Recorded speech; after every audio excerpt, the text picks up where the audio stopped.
mundo na ang Pilipino may kakayanan na magpahusay ng kabuhayan Pilipino. That we call on all patriotic Filipinos to discard ideological differences, party affiliations, disparity of religious beliefs and regional origin, to close our ranks, stand behind one flag, commit our honor, dedicate our lives to fight as best we can in defense of our country. Ang ating katipunan. Ang ating katipunan. Ang palatuntunang maghahatid sa inyo ng mahahalagang impormasyon tungkol sa mga kaganapan sa loob at labas ng bansa. Ang ating katipunan. Magbibigay liwanag sa mga katanungang nagdudulot ng pagkalito sa mga mamamayan hango sa aral ng pandaigdigang kasaysayan. Ang ating katipunan. Makikinig sa inyong mga daing at kuro-kuro sa pagsusuri ng mga kasalukuyang suliranin ng ating bayan at ng buong mundo. Ang ating katipunan. Maglalatag ng kalutasan ng mga sanhi ng paghihirap ng kalagayan at kabuhayan ng sambayanan. Ang ating katipunan. Ihahatid sa inyo ni Itos Valdes ng Philippine LaRouche Society at Partido Politikal ng Katipunan ng Demokratikong Pilipino kasama si Cathy Cruz.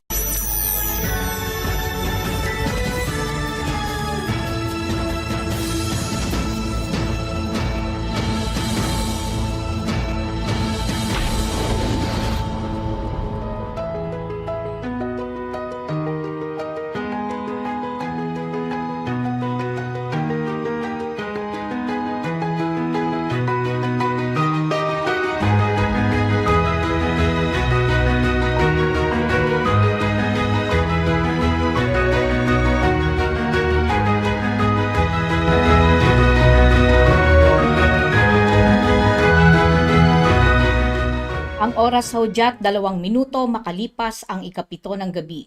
Philippine Standard Time.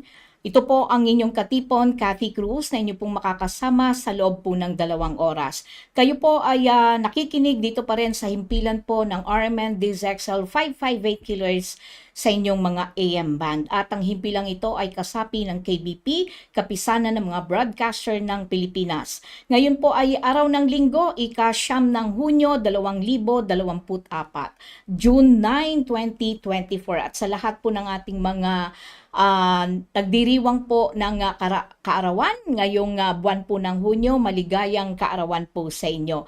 At syempre, ang atin pong mga nanonood po ngayon, saan man po kayong panig nandoon, maaari po kayong bumisita sa atin pong mga social media accounts ng Katipunan Channel at patuloy po kayong makinig dito po sa himpilan ng RMN DZXL 558 kHz sa inyong AM band. Magandang gabi po sa inyong lahat at magandang gabi din syempre sa ating Pangulo ng Katipunan ng Demokratikong Pilipino, walang iba kundi si Itos Valdes. Magandang gabi sa iyo, Itos. Magandang gabi, Cathy, and magandang gabi sa lahat ng tagapanood and tagapakinig sa aming radio and our online channels, no? Rumble, YouTube, X or Twitter, at sa Facebook, syempre. Magandang gabi sa inyo lahat. Hope you join us and ask your questions and hopefully we can answer them. Back to you, Cathy. Okay, thank you, Itos. At syempre, sa lahat po ng mga masugid na taga-subaybay, please like, share, and subscribe ang ating pong mga YouTube accounts. Anyway, ang pag-uusapan po natin, experts warning get louder on World War III danger. Sabi nga, babala ng mga eksperto tumitindi ngayon sa posibleng mapaminsalang World War III. Nako, tandaan niyo po, nito lamang pong nakaraang linggo, lalo na po nung Lunes, dumating sa bansa si Ukraine President Vladimir Zelensky. At ayon po sa mga ulat, humiling po si Pangulong Zelensky ng tulong para suportahan ang kanyang bansa sa pakikipagdigmaan sa bansang Russia. Dahil dito, humingi ng panayam ang isang kilalang announcer po ng DZME tungkol sa presensya ni Zelensky sa Pilipinas kay Itos Valdes, ang Pangulo ng Katipunan ng Demokratikong Pilipino. At Itos, mukhang ang paningin at panawagan ng KDP sa mga opisyal ng pamahalaan, lalo na kay Pangulong Bongbong Marcos, ay nagbigay alalahanin sa maraming Pilipino at sa kabilang banda ay umaayon sa'yo ang marami nating mga kababayan dahil obviously hirap na talaga ang nararanasan ng ating mga kababayan bunsod ng mataas na bilihin, kuryente at tubig. Pero alam mo, sa totoo lang nabitin ako sa iyong panayam at mukhang may nais ka pang mailabas o ipahayag tungkol dito kay Zelensky, ang bansang Ukraine at ang paggamit ng US sa kanila laban sa Russia. At naalala ko, nabanggit mo rin na hindi imbitado si Russian President Vladimir Putin sa isang Peace International Summit kaugnay dito sa digmaang Russo-Ukrainian na gaganapin dito sa Switzerland sa June 15 to 16 ng taong kasalukuyan.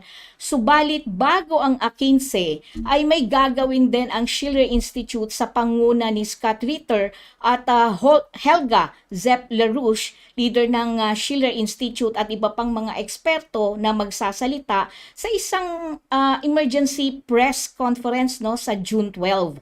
At ito ay gaganapin sa National Press Club sa Washington DC na may temang The Danger of Nuclear War is Real and Must Be Stopped. Marami akong ipinunto, Itos, pero simulan mo doon sa epekto ng pagdating ni Zelensky dito sa ating bansa at tungkol sa Peace International Summit na gagawin sa Switzerland. Itos? Yes, na-interview po tayo last Monday, I think early morning, no? Pero syempre, dahil may oras din yung radyo, medyo bitin yung interview. Salamat pa rin ako sa mga nagpa-interview sa akin na nagbigyan tayo ng pagkakataon na to give our opinion on the matter, no? But what I wanted to say more, if we had the time, no, and had the opportunity, is that one thing that people have to know, lahat ng number one, ang mainstream media po, lahat ng balitang na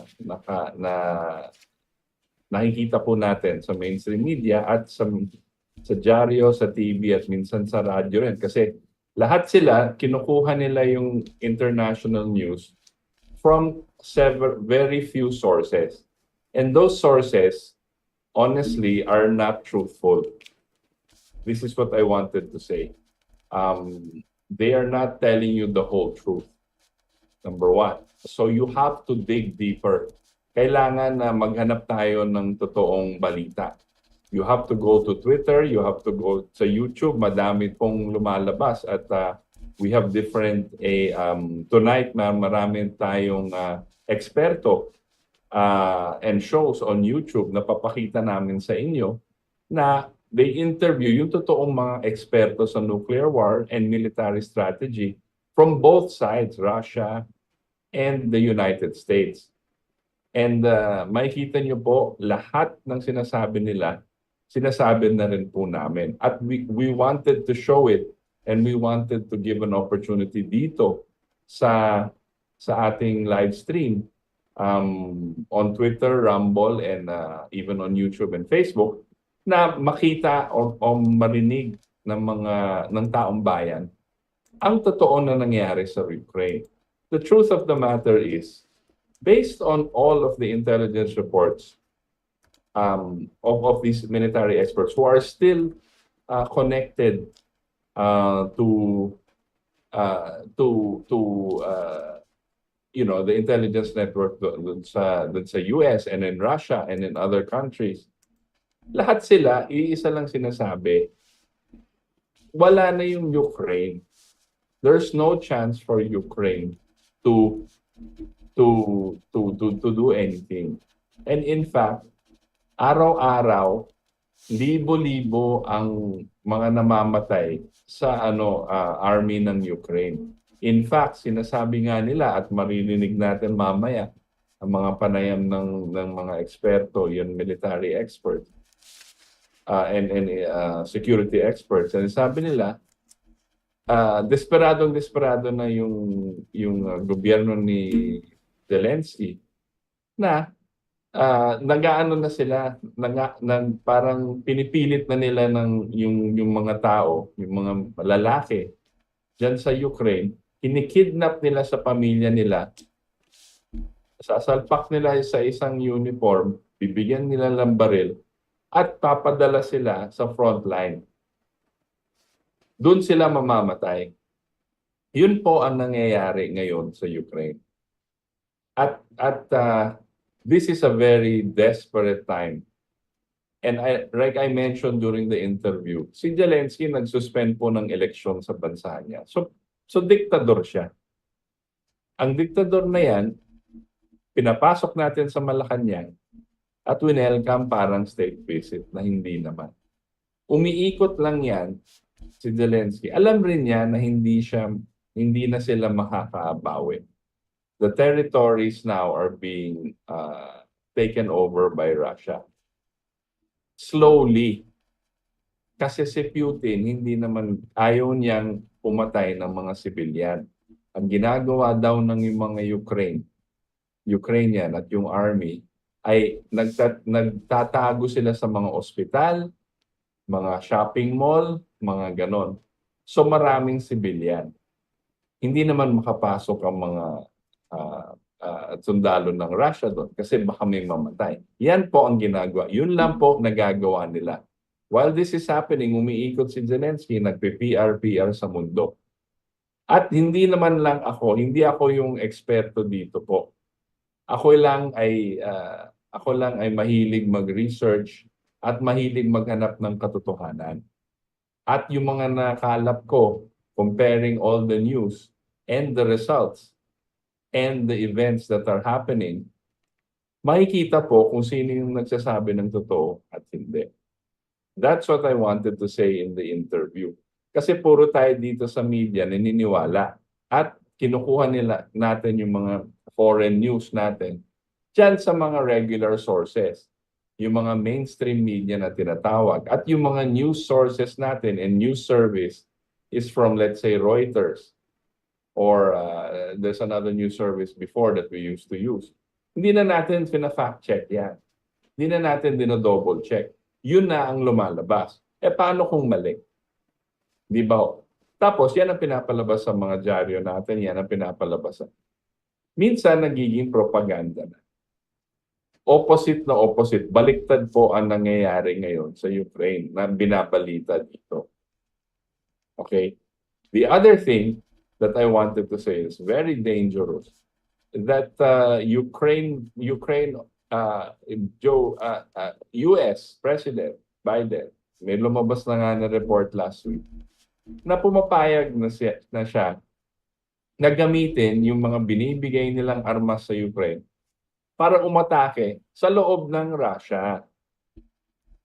Ibig sabihin, pwede niyo na gamitin ito yung baril ko, barilin mo na yung tao dyan sa loob ng Russia.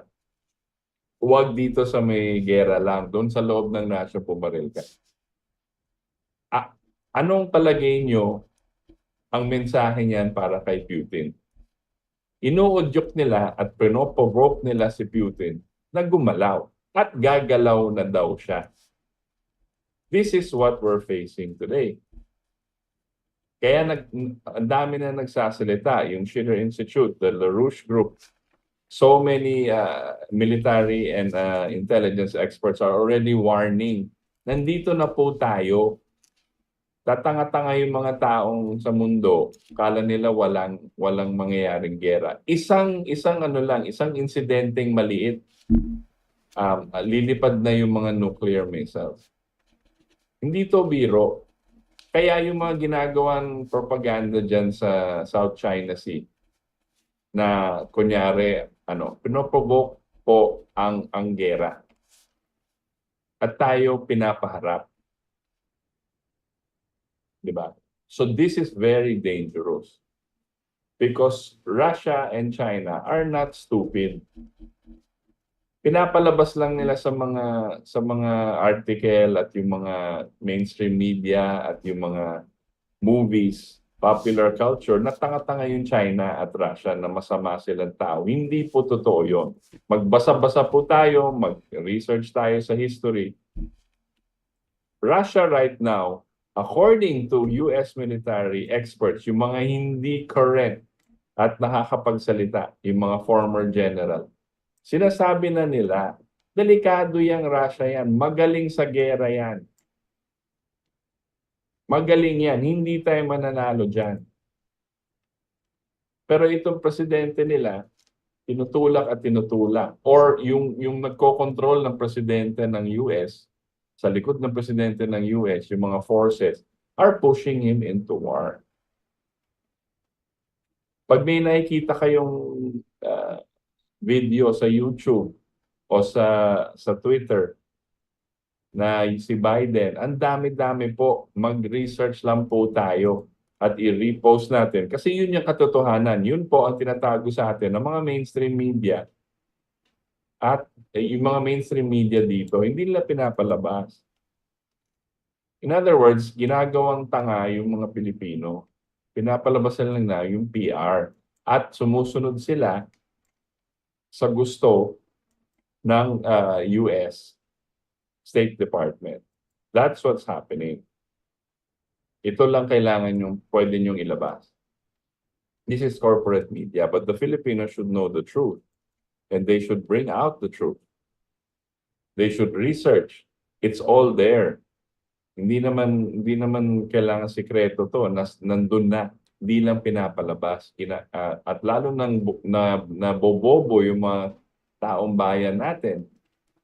Kasi hindi nila iniisip na pwede tayong girahin eh. Okay? So that's what I wanted to say lang, Kath, during the interview with Zelensky. So Zelensky is a very dangerous man, pero sumusunod lang siya sa utos. Mag-research po kayo lahat ng mga nakikinig sa akin. Mag-research kayo lahat, saan galing ba yan si Zelensky? Ano ba yung history niyan?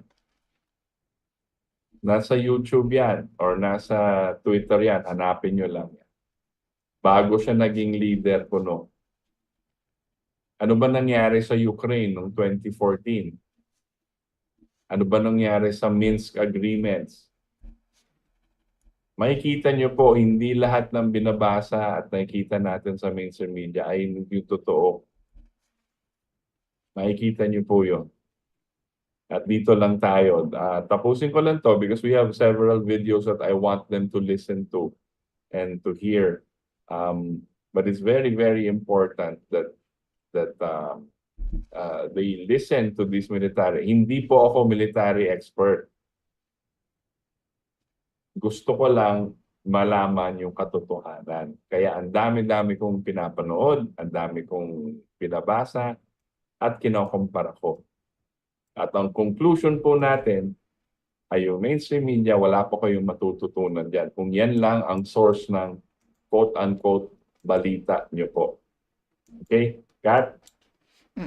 Anyway, it's already 7:16 na po ng gabi, Philippine Standard Time, at kayo po ay nakikinig pa rin sa impilan ng RMN DZXL 558 kHz sa inyong AM band. At sabayan nyo po kaming napapanood sa pamagitan po ng social media accounts ng Katipunan Channel. Nako,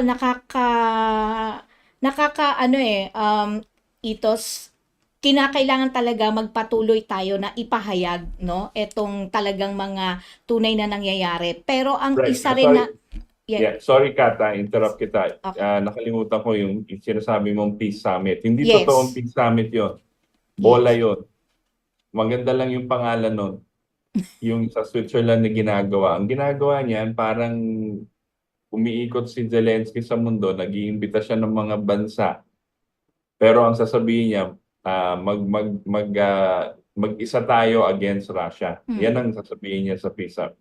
Hindi imbitado yung China. Hindi imbitado yung Russia. Okay? Pero inimbita yung China at sinabi nga ng China, kung hindi naman seryoso yung peace summit na yan, ba't kami pupunta? Okay? So that is a farce. At siguro bibigyan ng press dito kasi inimbita yung presidente natin at nag-commit na siya pumunta dyan sa Switzerland. Diba ho? Pero ano yon, parang ano lang yon, pang press release, pang propaganda po against Russia and later on against China. Mm. Yun ang nangyayari dyan. Ang ino-organize ng Schiller Institute, which is different, is to counter that propaganda. To make sure that everybody knows what's going on and everybody should ask for peace. Because we are on the brink of World War III. And before anything else, I want to you can prepare the video of Harley Schlanger, yung video 3. I want first the Harley Schlanger video para makinig ang ano ba nangyayari sa mundo ngayon, ano yung strategic overview. Tapos after that, they offer what they call peace through development. In other words, huwag tayong mag-away-away. Join na lang tayo para maggawa tayo ng mga infrastructure projects and reform the world monetary system. All, Russia, China, the US, everybody, which is the design of LaRouche na sinasabi niya dati na 4 powers. So let's listen first to Harley Schlanger from the LaRouche organization para mag-overview siya ng mga nangyayari sa mundo and how to get out of it. Kasi papunta na tayo sa gera. Yun lang. Good morning. I'm Harley Schlanger from the LaRouche organization with your daily video update for June 7th, 2024. While much of the world is in an uproar over the continued slaughter conducted by the Israeli Defense Forces against the people of Palestine, and while there's discussion about will there be nukes used or not, as the West is escalating the provocations against Russia and Ukraine, there's an extremely important conference underway in the Russian city of St. Petersburg, the St. Petersburg International Economic Forum. It's attended by thousands of people from over 130 countries. And the major topic is the dialogue to both end war, but expand the range of mutual economic cooperation. President Putin was there to deliver an address to welcome people. He did a 3-hour press conference. And one of the things he was asked is, does he expect there'll be improvements in the Russian and U.S. relationship? And he said he didn't rule out improvements in U.S.-Russian relations if the U.S. starts to focus on its own interests, unquote. He said he believes that public opinion is moving that way, prioritizing national interests. And if that really takes on some momentum, then things might change. He said public sentiment can play a decisive role in outflanking the globalist warhawks. Now, this was a message that was reflected by Helga Zepp-LaRouche in her own webcast dialogue with me on Wednesday of this week, where she said that people must become the peacemakers. And she was also interviewed in TASS, and the interview there appeared as this conference was taking place. And what she said is that she agrees with Putin about the needed change in U.S. policy toward adopting a new security and development architecture, which she has been championing for the last years. But in this, she highlighted the role the BRICS alliance is playing and said the United States must be brought into that alliance. In her summation, according to TASS, she said, quote, "The peoples of the world need a beautiful idea," unquote, that would allow them, quote, "to dream about a better future," unquote.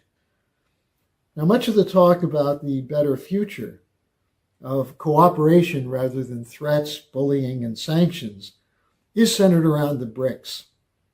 Dilma Rousseff, the president of the BRICS New Development Bank, is there in St. Petersburg. as are many bankers and businessmen looking forward to the potential for the expansion of cooperation with Eurasia. And this was discussed by Putin and others as the next BRICS summit will be in Kazan in October of this year. Now, there are many questions about what we can expect from the BRICS, and I'm going to take up 3 questions that have been asked frequently and that I received from some of our listeners and viewers over the last couple of days. These questions are, what exactly is the BRICS? What was LaRouche's role in shaping this idea of the BRICS? And will the BRICS create a new international currency? So on the first question, the BRICS were initially 5 countries: Brazil, Russia, India, China, and South Africa. At their meeting last August, they initiated membership for 6 other countries, one of which was Argentina, which has now rejected it under the radical free market Malay government.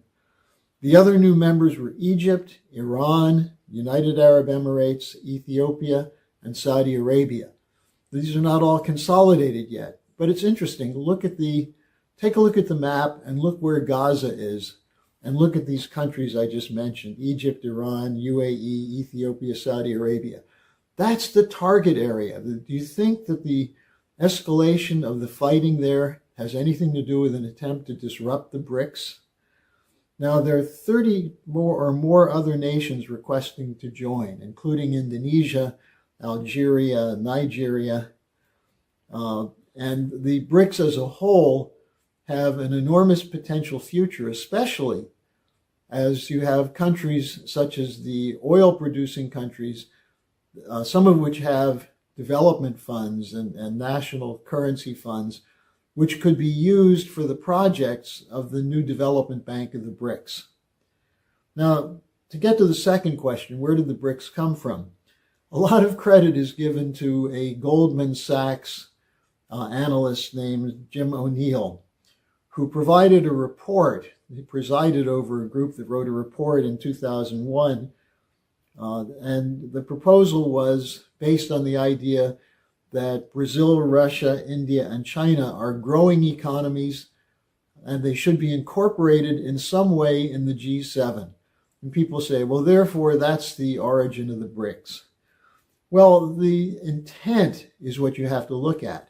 Yes, those are the right countries, the same countries that LaRouche initially talked about.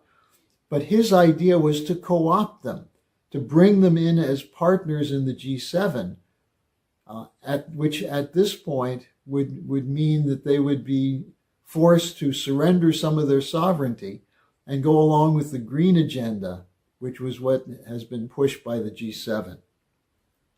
Now, instead, the thing you have to ask yourself is, well, what is the intent of the BRICS? For LaRouche, it's very clear, and I'm going to be including some links in the description box of several articles on LaRouche's various speeches and writings that took up this question of what became the BRICS. But his idea was that you had to address taking power away from the Anglo-Dutch liberal system of free trade and deindustrialization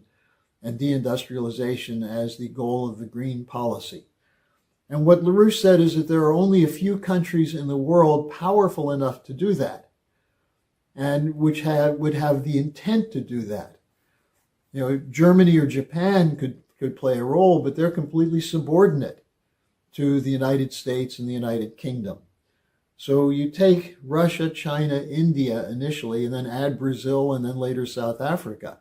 And now you have a core of nations with both the power and also the commitment to sovereignty and the commitment to development of other countries that could then serve to provide an alternative to the blackmail and threats and sanctions of the existing dollar-based system. Just to give you a couple of key moments in this, in December 1989, the LaRouche organization, especially under Helga and Lynn's direction, put forward a proposal for what was called the productive triangle, how to deal with the collapse of the Soviet system, and how to take the area between Paris, Vienna, and Berlin and turn that into spiral arms going into Eastern Europe to allow for the economic development of those areas, freed from the communist system. Now, this was an attractive idea. It was a proposal which was somewhat reflected in one by Alfred Herrhausen of Deutsche Bank, who unfortunately was assassinated just as the wall was coming down. But LaRouche was putting this forward as an idea that the potential in the East could be realized through an alliance with the West.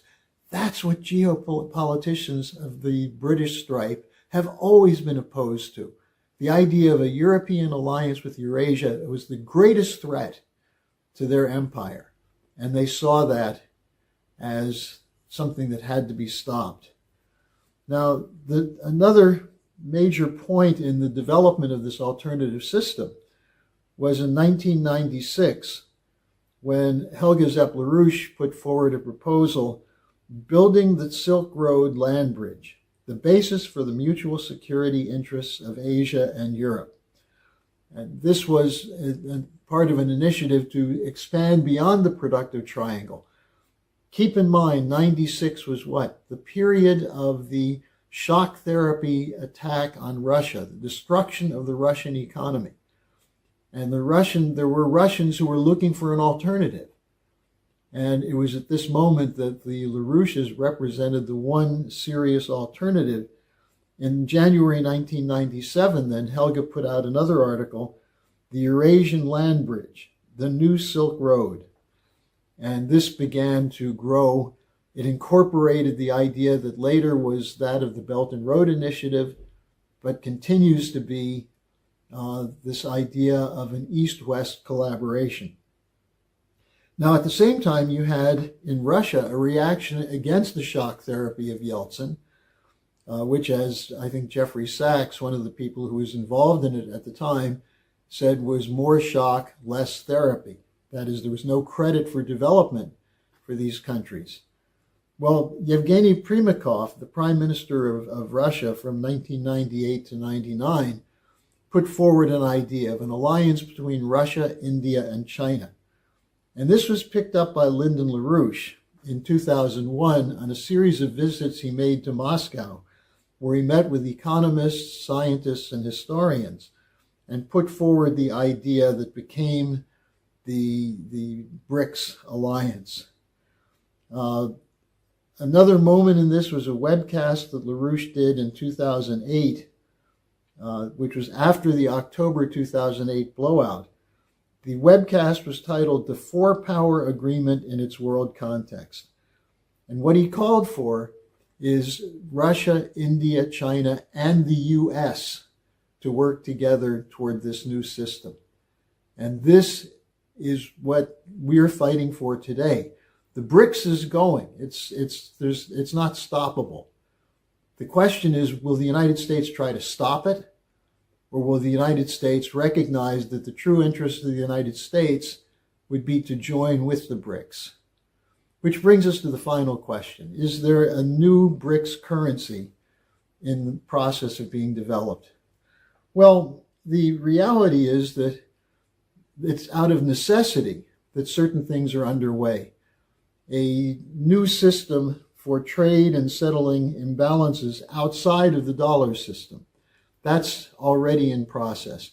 The use of national currencies rather than the dollar, that's already in process. And that the idea of a new currency is that it would have to be backed by something physical. Not just gold and silver, but it could be wheat, it could be fertilizer, it could be strategic metals, all of which exist in abundance in Eurasia. So what we're looking toward is whether there will be cooperation or opposition from the dollar-based world.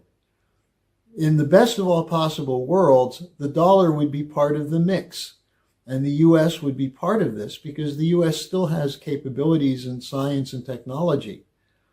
and productive capacity that would be very important for establishing the development perspective needed for the Southern Hemisphere. But the Global South is not going to wait for the United States to become more beneficent. And so the BRICS are looking at various options, various opportunities, and they're moving very aggressively. And I'd urge you to read the articles I'll link in the description section to get more on this. So this is where we stand now: a new security and development architecture, or war and chaos. And it's up to you to decide.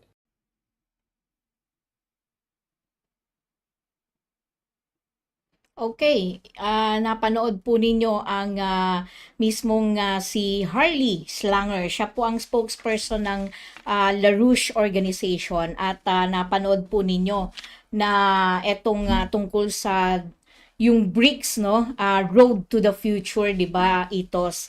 At makikita mo, no, sa kabilang mundo o sa kabilang ginagawa, habang tong isa ay gera ang hinaharap, ito namang isa walang ginagawa kundi ang makipag-ugnayan sa iba't ibang mga bansa, iba't ibang mga leader para magtatag ng tinatawag nating Belt and Road Initiative. Land, sea, 'di ba? Para magkaroon talaga ng pagkakaisa, dahil sinasabi nga ni Harley Slanger, eto lang yung daan para magkaroon ng kapayapaan sa buong mundo, 'di ba, Itos?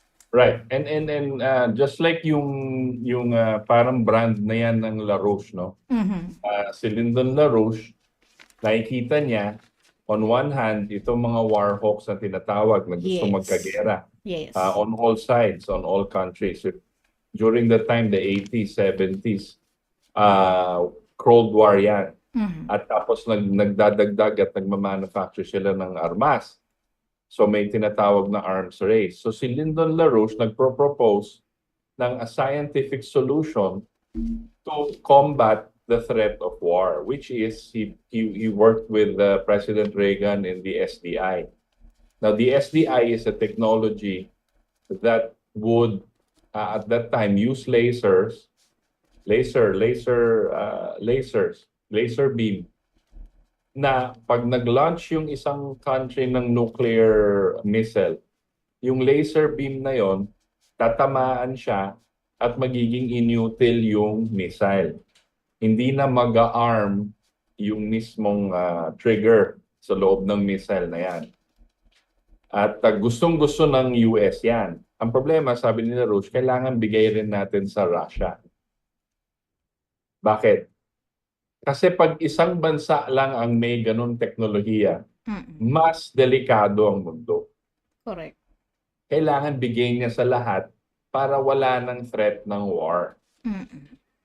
Yun. So that is the solution, and we're hearing this from military experts now.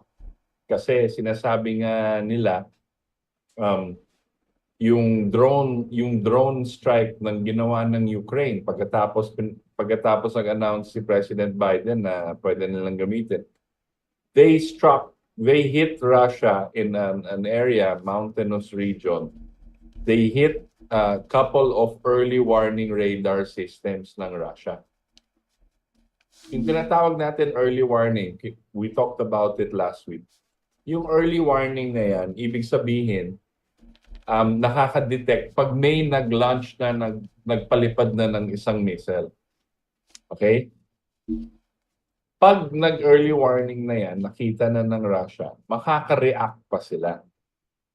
Ibig sabihin, ilang minuto yan, siguro 10 to 15 minutes bago dapat matamaan yung Moscow. Kasi kung nilaunch yung missile na yan galing sa NATO countries, for example, papuntang Moscow, yung early warning radar na yan, pag na-detect at na-determine ng radar na threat nga ito at na nanganganib ang Moscow, at magka-calculate yan, magko-compute yan kung saan galing yung missile na yan at saan papunta, minuto na yan.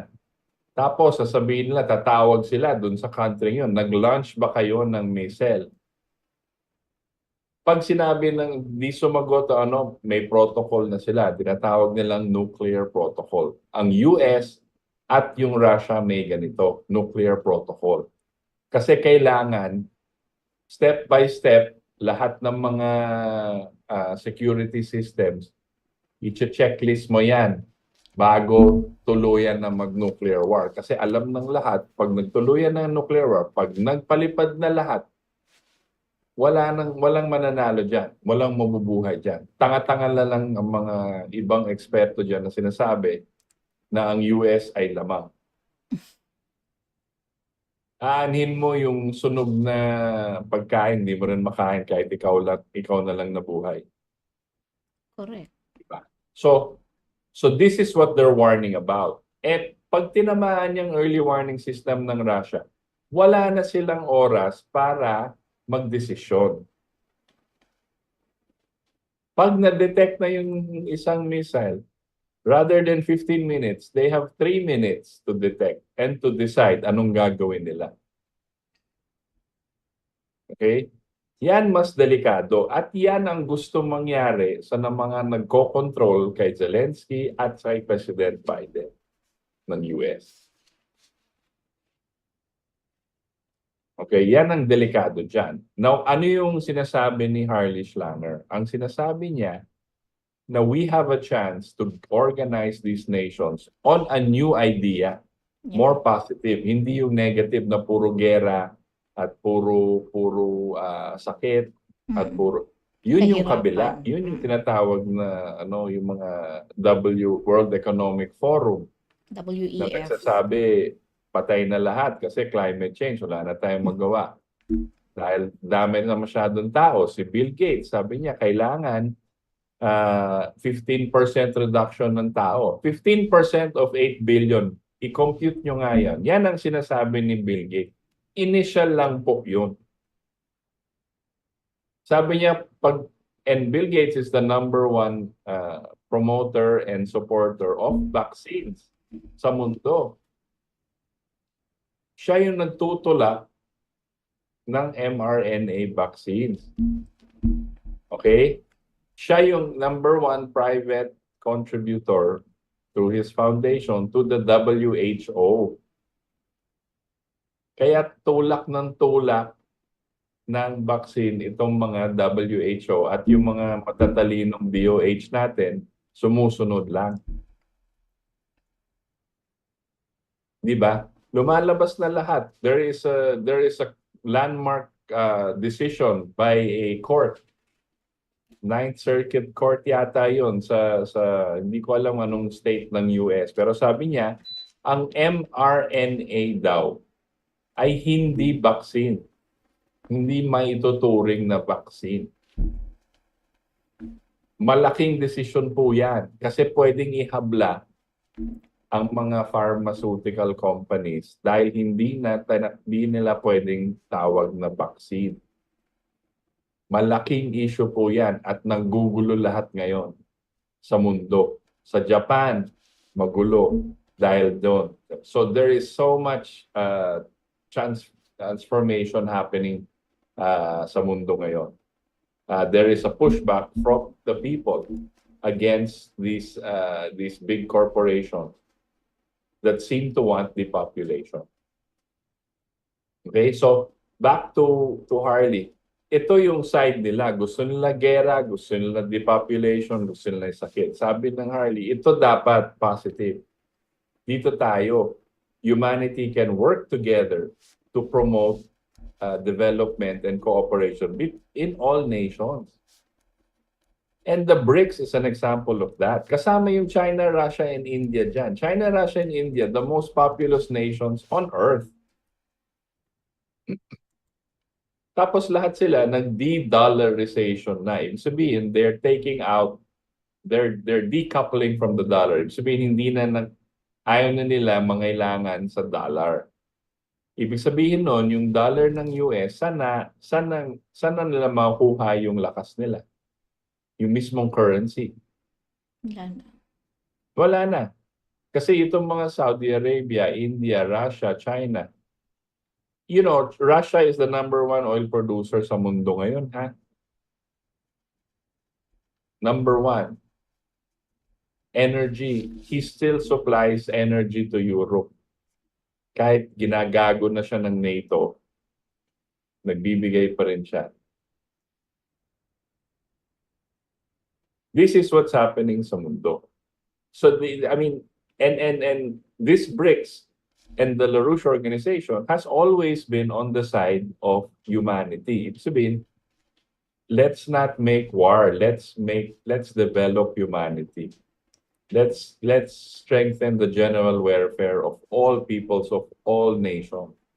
Ganon yung legacy ni Lyndon LaRouche. At ito pinapatuloy nila Harley Schlanger at yung asawa niya si Helga by organizing this peace conference. This is a real peace conference because it's peace and development.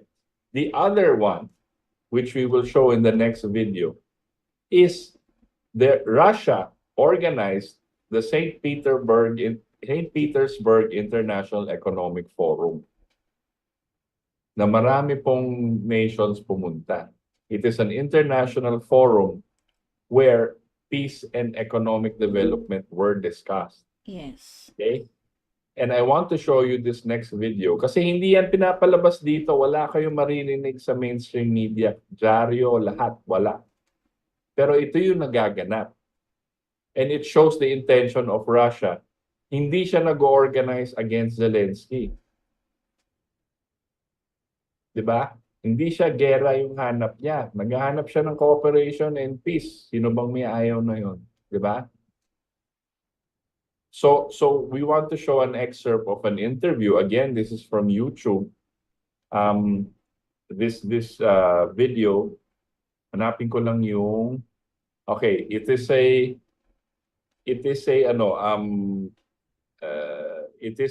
from Daniel Davis, Bronze Star Medal of Valor in Iraq, Star Service in Afghanistan. And then meron siyang channel, and then he interviewed Larry Johnson, who is a former CIA analyst na pumunta sa St. Petersburg, dyan sa Russia, and attending the video. So the video one, this is where sinasabi nga nila, nagsasabi na si Putin, pag nagpakawala kayo ng missile dyan towards Russia, hindi na ako maghihintay, hindi na ako mag-iisip. Mapalipad na rin ako. At walang may gustong mangyari yun. So, Bear, can you please play the first video? Vladimir Putin earlier today warned in the most direct way possible that he may actually use nuclear weapons against the United States or any nation at all that continues to threaten his sovereignty or his territorial integrity, however he defines that. How ironic that on this day, January 6, 2024, the Soviet Union, we were actually fighting on the same side on that day and continued all the way through until things turned south after the war was over and the reconstruction began and all that. And then you had, well, I think everybody knows, then we turned into the Cold War. In 1949, we became basically antagonistic. But today, the world is again in a very, very perilous situation. There's a big war raging in Europe. And now then, because of the potential for escalation, it could become even a global affair. We're going to talk about that in just a minute. But and just to let people know, because from the title we had here, Larry Johnson is going to be joining us live from Russia, where he's at the St. Petersburg International Economic Forum in St. Petersburg. And he's going to have some definite great enlightenment for us from what people on the ground are thinking there, what some of the Russians are thinking, what some of the foreigners are thinking, and just what the thinking is from Russia about, how seriously we should take some of these things. We have some difficulties right now. He has some transportation challenges that he's trying to get through so we can get to where his camera is, where he can, or at least get to a place where he can talk to us. So apologize for that. It was something that just hit him at the very last second, so we weren't able to get onto that. But we're going to continue the conversation here, and as soon as he's able to join us, he's going to pop in and we'll bring you right up. But on this same day, so on the same beach where we just showed you some of those pictures from 80 years ago, President Biden was also interviewed on the same beach today, where he was asked about some of the issues that I've told you about what Putin has said about the possibility of escalating into a nuclear conflict. And here's what he had to say. Let me ask you about what Vladimir Putin said last night about this authorization of American weapons inside Russia. He said the supply of high-precision weapons to Ukraine for strikes on Russian territory is direct participation in this war. He went on to say that this is the way to serious problems, and again talked about Russia's nuclear capabilities. Does that concern you? I've known him for over 40 years. He's concerned me for 40 years. He's not a decent man. He's a dictator, and he's struggling to make sure he holds this country together while still keeping this assault going. We're not talking about giving them weapons to strike Moscow, to strike the Kremlin, to strike in, just across the border where they're receiving significant fire from conventional weapons used by the Russians to go into Ukraine to kill Ukrainians. Okay, so what he was talking about there, if you're not familiar with what Biden is referring to when he says, well, we're not going to say we're going to attack Moscow or something. Look, here's an important distinction. We don't get to decide what qualifies and what doesn't for how another nation views strikes into their territory. Now, this is what Secretary Blinken a few days earlier revealed about just how the decision-making process in the United States went and exactly what is authorized. The stakes couldn't be higher in this moment. We know that if Russia's aggression is allowed to proceed in Ukraine with impunity, it will not stop with Ukraine. Over the past few weeks, Ukraine came to us and asked for the authorization to use weapons that we're providing to defend against this aggression, including against Russian forces that are massing on the Russian side of the border and then attacking into Ukraine. That went right to the president, and as you've heard, he's approved the use of our weapons for that purpose. Going forward, we'll continue to do what we've been doing, which is, as necessary, adapt and adjust. Yeah, we'll just adapt and adjust and do what we think we should do. But look, Putin, and we're going to show you some of these comments here in a minute, is not taking very kindly to this. And I think that it's not even wise policy to think that we can literally do anything we want to Russia and that there will never be a response. I mean, you know, there's so many things earlier on in this war that we were afraid to do. We were, quote, self-deterred, as in the phrase of some, that we didn't want to take too much of a risk that might spawn a Russian retaliation beyond the borders of Ukraine that could potentially draw us into a conflict. And, you know, we were afraid to, whether it was main battle tanks or armored personnel carriers, self-propelled howitzers, towed howitzers, air defense systems, and then later on with jets, F-16s, you know, all those things were concerned. Then they eventually all got released. I think I showed you yesterday, there was a comment from Volodymyr Zelensky, who, in his view, it's just a matter of time until everything gets released. So you heard Biden there on the Omaha Beach on Normandy earlier today say, well, we're not talking about striking into the Kremlin or into Moscow or, you know, someplace really deep there. We're just talking about on the southern border of Russia, north of Kharkiv Oblast, where we're just wanting to hit some of the things there. But you see that his history has been that first we say we'll go this far, and then we'll go a little bit farther, and then we'll keep going further beyond that. So you see Zelensky got that message, and that's why he's saying, yes, just a matter of time, and then we'll be able to do this. And I assure you that Vladimir Putin also is tracking on that same history, and that he's not taking anybody's word for anything, that it's going to somehow be only in the Kharkiv area or in north of the Kharkiv area, or that will even be fine with him. And in fact, we see that it's not, because already Russia has decided that they're going to start expanding their naval operations into our hemisphere. Gary, if you could throw that line up there. So this is from earlier today, or actually it was announced yesterday, that Russia is expected to begin naval and air exercises in the Caribbean. U.S. officials say they have discovered that. So now then there's already some action here where Russia is saying, hey, we're going to move our military assets into your backyard, because all this stuff has been happening on their front porch, not even their backyard. But now then you see that Russia is saying, all right, this stuff has been going on for a long time. You've continued to hit stuff. Now then, it's Western military kit coming into Russian territory, not just the Western military kit and ammunition and weapons and stuff like that has been fighting against the Russians in Ukraine. Now it's the Western military equipment, and by some estimates being fired by Western military personnel, at least being operated and assisted by, and firing it into Russia proper. That's different. Now, there's been proxy wars going on for a long time where, the Russians in the past were actively fighting against the U.S. in the Vietnam War sometimes, and certainly in the Korean War in the air. So there's some history for that, and we've certainly done the same in return. But Russia has never struck in America or American assets in their proxy wars. We had neither until now. Now, all of a sudden, we want to escalate a little bit further.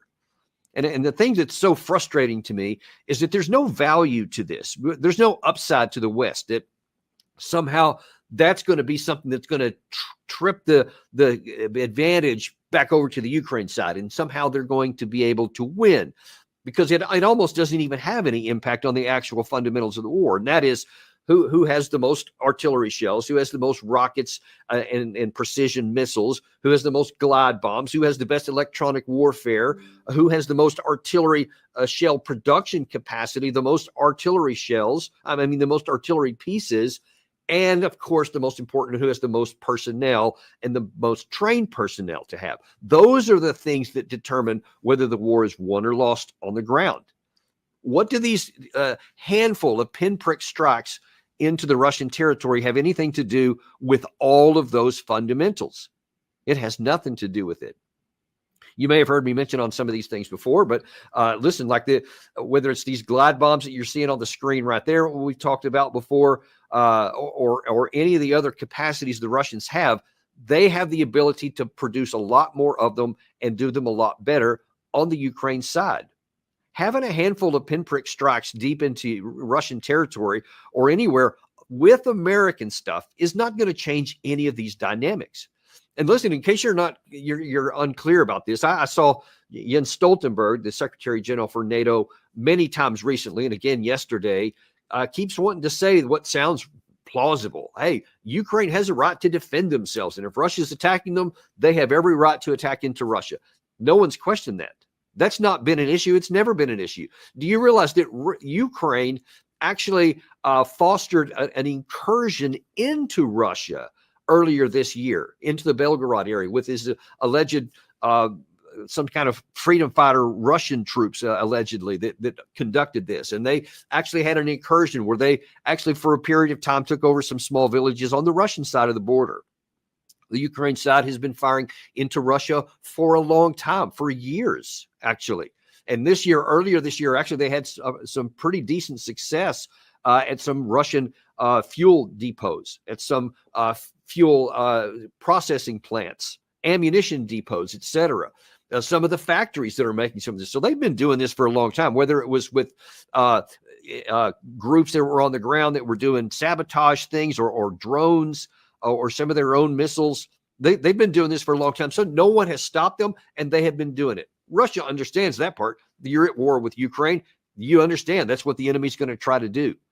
What distinguishes this now, and why Russia and Vladimir Putin in particular are starting to say, hey, we need to do something different, because now it's Western weapons that are firing into Russia.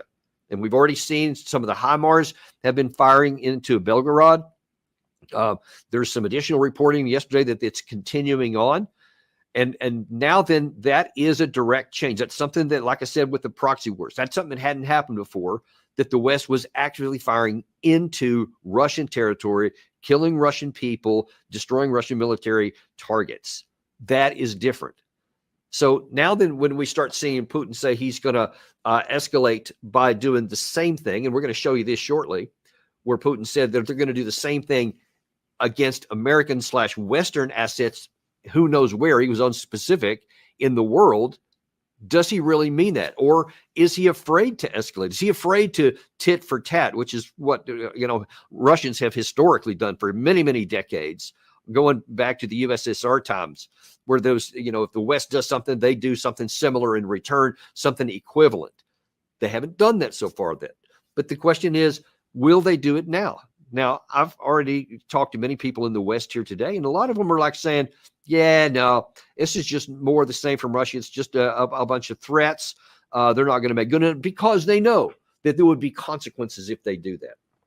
But the question is, and I'm actually asking you this, we're going to do something a little bit different today than we've done before. I told you sometimes I'm watching the comments that people are putting here, but I'm actually going to ask you a question here. And Gary, if you could continue to watch these, because I can't watch them as they come in. And if you see any comments here that are worthy, let's pop them up on the screen. To this question, do you really believe that Putin would do some of these things? Would he risk taking the actions like providing weapons to some American adversaries in the Middle East, for example, or maybe somewhere in Africa, that would then use their Russian assets to attack and destroy American military assets? That would certainly come with a cost. I can't imagine that the U.S. would do nothing. So the question is, knowing that, do you think that Putin would actually do that? Should we trust, believe rather, what Putin says? Okay, so I see here, Mimi says, please do not provoke the nuclear bear. And, and I'm wondering, that's so many in the West don't want to do that. They actually do want to provoke the bear. I mean, how could anybody say we haven't been doing that, especially with these strikes directly on Russian territory? So we seem to be doing that. And I'm just wondering what your impression is. Anybody throw up in the comments here about, do you think that Russia actually means this? I see here that you say, yes, the Russians do not bluff. I sometimes I think that if it's not an overt bluff, I think there's been some times where Russia has said some things, and we're going to show you some actually going back into February that Putin has said there. And of course, he hasn't made good on those things yet, especially as related to nuclear weapons. But the legitimate warning is there. So maybe it hasn't been a bluff up to this point, but it's been a warning that they can do this. Yeah, and I see Preston Young there. Poking the bear is going to backfire eventually. And I fear that you're right there as well, because we have been operating under this assumption so far that Russia won't. And because they didn't retaliate beyond the borders of Ukraine with many of these other things, as we continue to escalate the type of weapons, the amount of weapons or ammunition that were coming in, the type of ammunitions that we were providing to the Ukraine side, that because Russia didn't retaliate before then, they never will. And I just don't think that that's a wise thing to do, because, and Putin is a man of his word. And there's certainly many things he said where he's absolutely been good on that. The attack into Ukraine in 2022 being chief among them. He had been saying for 15 years prior to it, he'd been giving all kinds of warnings about what they would do if it went too far. And I think that's an instructive point here, because he is also patient and he's not reckless. But it does seem that his patience has an end, and his whatever means he's calculated, that he understands that his actions have consequences and that there is a retaliation or response from the other side. And the question is always, if you take a certain action and a certain course of action, what is going to be the response to the other side? Because there's going to be. We don't seem to do that. We don't seem to take the actions of that we put in there and think about what's going to happen on the other side. We think blithely, he'll do nothing. He's just bluffing. He's lying. He's not going to do it because he knows that we'll do something bad. And as Richard Thole here says, yes, he would. Bobby Taylor, yes, absolutely. And Medvedev is it's an interesting thing. I'm glad you brought that up about Medvedev. Many in the West just dismiss him, even some of my colleagues, as a clown. And they say, we don't even pay attention to anything he says in here. I'm not sure that that's a wise thing to do. He's a lot more emotional than Putin is, used a lot higher hyperbole, and has made a lot of threats and claims over the years of this war here. And a lot of them haven't come to pass because he's not the head of state. But I think that he does project and communicate what the head of state does think.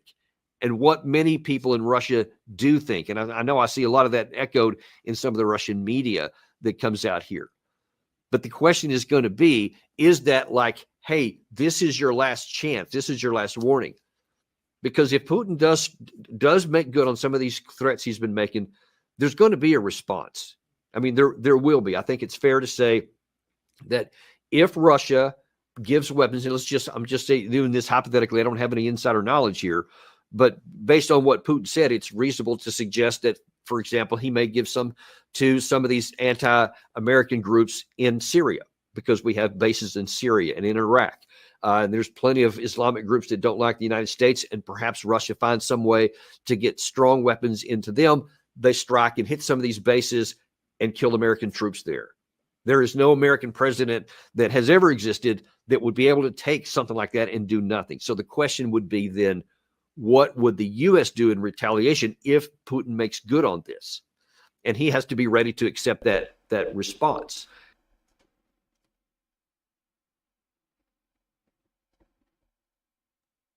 Okay, so narinig po natin yung first part ng video na yun.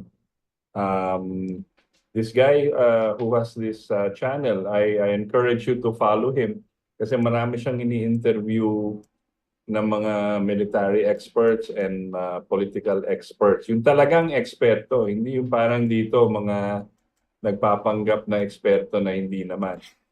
Pero ito yung mga to, they're real experts with real world experience, and those mostly former, like sa show niya sa YouTube, lumalabas si Scott Ritter, si dating nuclear weapons inspector ng UN, tapos si a lot of Colonel McGregor, yung mga matatalino talaga and policy making experts. And I encourage lahat ng nanonood na nakikinig sa atin ngayon, you take down or you pag pinanood nyo ulit dito sa page natin, ilista nyo yung YouTube address niya, hanapin nyo siya. Kasi yung YouTube may algorithm po yan. Pag yan ang pinapanood nyo, lalabas at lalabas yung mga video na katulad niyan. At magugulat po kayo yung mga totoong sinasabi nila nangyayari sa mundo. Including ang nangyayari dito sa Taiwan at yung China at dito sa Pilipinas. Magugulat po kayo yung katotohanan at yung pananaw ng mga eksperto at strategic and security experts dito sa Pilipinas na hindi bayad o hindi nasa ng propagandist na pinapalabas sa mga mainstream media na ini-interview nila, na kunwari expert. Okay? So, I encourage you to get involved in that. The second part of the interview is nandun po yung kaibigan niya nasa St. Petersburg. And I want you to hear this para makita ko ano yung nangyayari doon sa St. Petersburg sa Russia. This is in Western Russia. Okay? Sige, Ver, can you play part 2? They should be asking these same questions.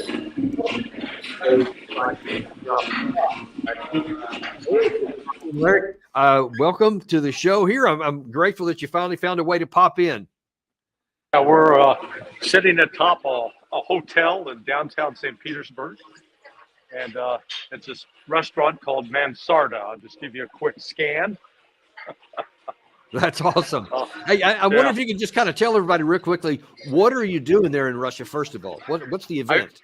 I was invited to attend the St. Petersburg International Economic Forum. It has about 20,000 people in attendance from over 140 countries. I was asked to make a presentation on sort of the new world economic and political order that's unfolding before us. So I'm actually... the group I'm with the grandson of Nelson Mandela, and I'm also with one of the largest owners of a media company in China. It's quite a mixed group. Wow, that's a pretty big group, and I think just the fact that that's happening with so many different countries, we could probably spend a whole show talking about the shifting economic order in the world, and kind of how some of our actions are, helping push that in the bad direction from our interest here. But listen, I want to talk about what's really hot right now, and that is some of these claims in the last 2 days, especially by Vladimir Putin about, as some of our viewers have been talking about here, that Putin seems to be fed up with what's been going on in the United States and what we've been doing.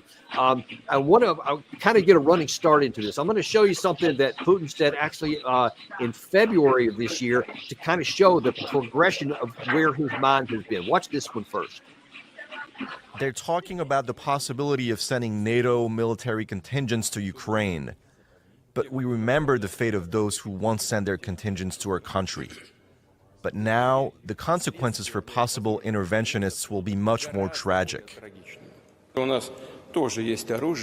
We also have weapons. They know about this. As I just said, we also have a weapon that can hit targets on their territory.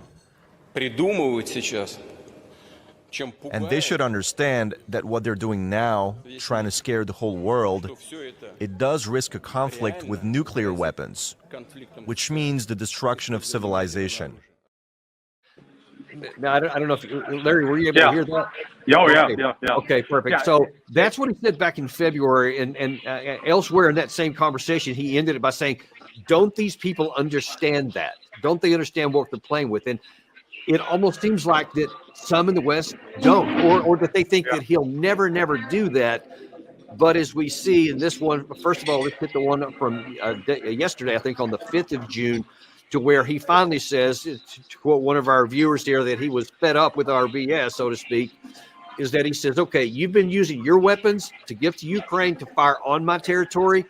Guess what? We can play that. Two can play that game. Here's what he said. Мы думаем на тему о том, что если кто-то считает возможным поставлять такое оружие в зону боевых действий для нанесения ударов по нашей территории и создания проблем для нас, то почему у нас нет права поставлять наше оружие такого же класса в те регионы мира, где будут наноситься удары по чувствительным объектам тех стран, которые делают это в отношении России?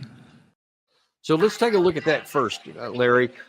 Before you came on, we showed President Biden earlier today in Normandy Beach saying, yeah, look, I didn't give him permission to shoot like into the Kremlin or into Moscow, just a little bit into Russian territory. It's no big deal. Is it a big deal?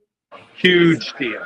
And in fact, if you paid attention to not only what Putin said, but what Sergei Lavrov said 2 days ago, as well as the deputy foreign minister, Sergei Rybkov, spelled Ryabkov. I have met with Mr. Rybkov. He is a very sober, understated person. And when he said what he did the other day about Russia being fed up, these boys ain't playing.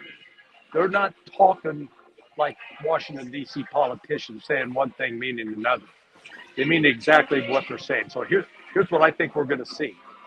I think the Russians will now start supplying the groups linked to the anti-ISIS groups that are operating in Syria and Iraq. They will supply them with weapons that can hit U.S. military bases.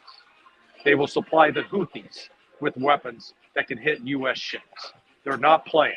They say, you're going to launch those into our country? Fine, you're going to pay a price. And they're going to do it. That's a pretty bold statement there, and a pretty sobering possibility, because I mean you see when any American troops have been killed in the Middle East and these bases that we should have gotten rid of long ago, I'll just throw that in there. But now then they become a point of vulnerability, which I've been preaching about since 2019, and now then it's at a higher level. If that happens, here's the question I got for you. Looking at, from the U.S. side here, we always respond if any of our troops are killed here. What would we do in response to American troops getting killed because something was provided by the Russians? A lot we could do, at least to Russia, without risking destroying ourselves. We could try to go after these groups that are launching the missiles, but I mean, let's be candid. Operation Prosperity Guardian's been underway now for going on 7 months. We haven't been able to stop the Houthis. I mean, for God's sake, people, if you can't stop the Houthis, you think you're going to stop Iran, or you're going to stop Russia or China? I mean, we need to wake up and look in the mirror, because this has now got to the point of our country has become the ultimate narcissist. The essence of a narcissist is someone who believes they're more better than they really are, that they're much more talented than they really are. And also, think about this in the context. We've had Donald Trump promise that he's going to use U.S. military forces going cross-border into Mexico after the drug cartels. And I can understand why, because the drug cartels are killing over 100,000 Americans a year. That's that's twice as many as we lost in Vietnam over 15 years, and that's just 1 year. Well, what happens is then if Russia started supplying the Mexican drug cartels with missiles to hit inside the United States? We would take that as an act of war.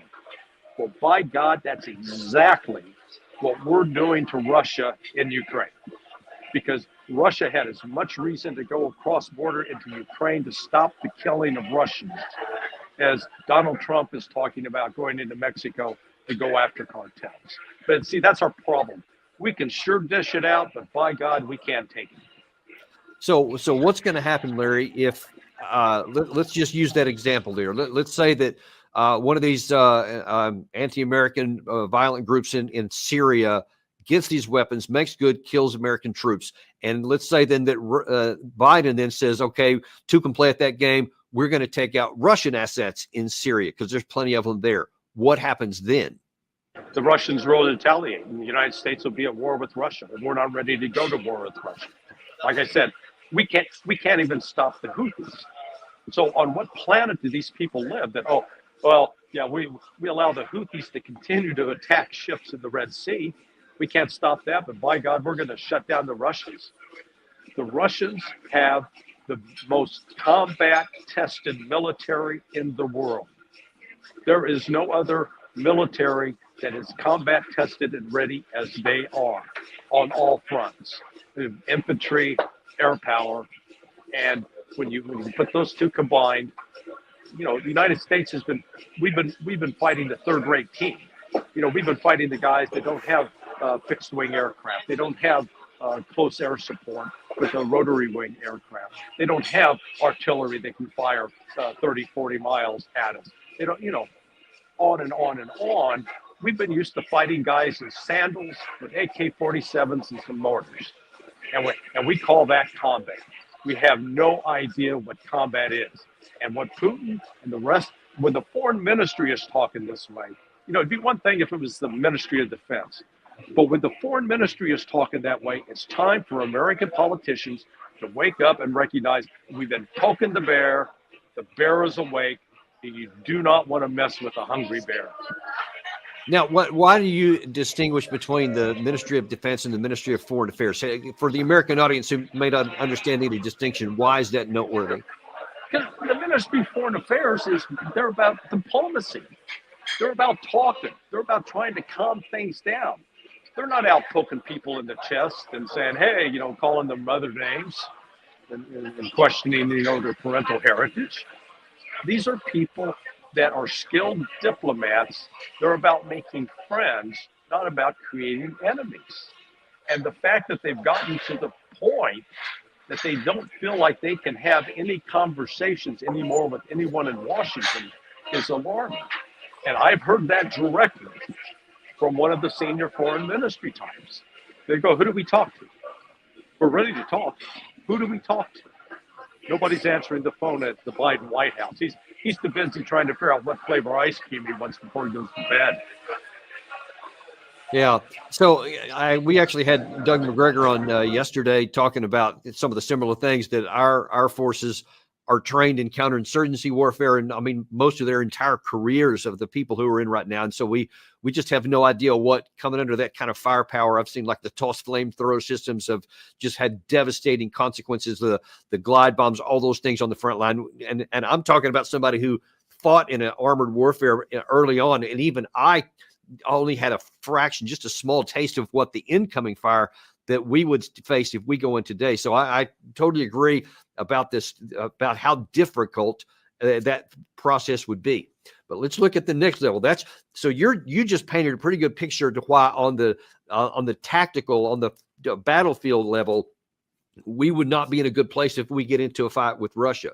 But unfortunately, this could all too easily escalate. And today, Vladimir Putin, after yesterday talking about the tactical situation, now he escalated it up to the strategic when he said this.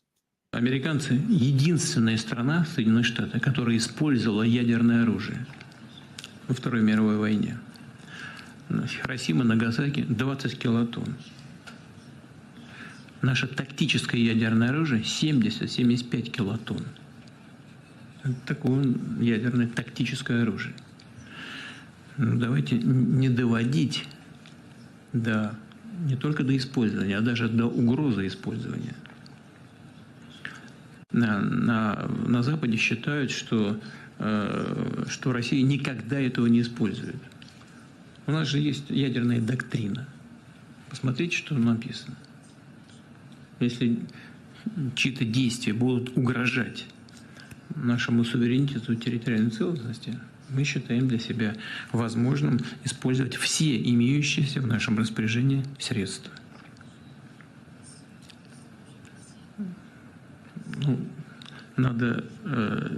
Нельзя относиться к этому легко, поверхностно.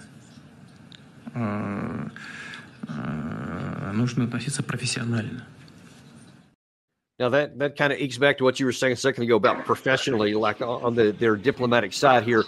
But this to me is very alarming. And the reason why I showed that one from February to now, because he talked about in February that if this goes nuclear, you're talking about potentially the end of civilization, because once one of those thresholds is crossed and then you have the tit for tat, no one knows where it's going to stop. But now then you see here on June the 6th, he's talking a lot more directly about this is our doctrine, this is our capability, we're willing to use it. So the question I have to you is, how serious is he? How close is he? And is there any difference between now and February? Big difference between then. He's, to use the Missouri farmer expression, he's dead ass serious. He's not playing. This is not a bluff. He is saying exactly what he means. Look, for example, if we deploy F-16s into Ukraine, the F-16 is capable of carrying a nuclear weapon. That's what they're configured for. How does Russia know that F-16 sitting on the tarmac is not loaded up with a nuclear weapon in light of what the United States has been saying? They have to assume, just like we were during the Cuban Missile Crisis, if they're putting missiles in Cuba that can reach the continental United States, we don't have the luxury of assuming, oh, they're just conventional warheads, so they're not going to do a lot of damage. Your doctrine dictates that you assume that they're carrying nuclear weapons, and you got to stop them. And that's exactly how the Russians are doing it. On top of that, we have already deployed systems in Poland and in Romania that are capable of firing nuclear weapons. So far to this point, the Russians have not made that a red line, but they're now making that a red line. And the U.S. politicians better wake up and pay attention, or else we're going to be in big trouble. And this literally could lead to the destruction of U.S. military bases in the United States with nuclear weapons. What do you think, as best you can? You know, I'm sure no one's giving you any inside information here, but based on your analysis and your knowledge, what would trigger Putin actually using a tactical nuclear weapon? He mentioned in there about his territorial sovereignty. You mentioned about the possibility of just seeing a nuclear capable aircraft in the sky. What would actually trigger him to use it, do you think?